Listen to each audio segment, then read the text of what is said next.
Opaque fund annual award for development 2023 পুরস্কার পেল Dhaka Ahsania mission.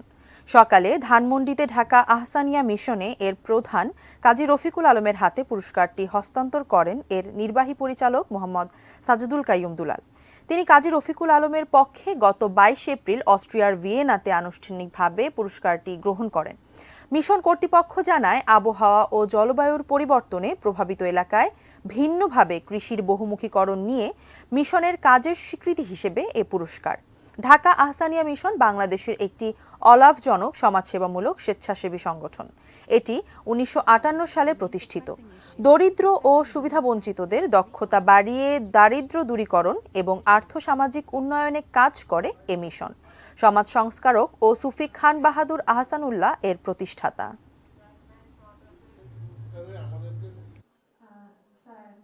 শুধু কৃষি না, এগ্রিকালচার, লাইভস্টক, ফিশারিজ, আর হচ্ছে ফিশারিজ লাইভস্টকের দুটা, ফিশারিজের একটা, এগ্রিকালচারের তিনটা, 6টা ভ্যালু চেইন নিয়ে আমরা কাজ করে এই রেজাল্টটা পেয়েছি।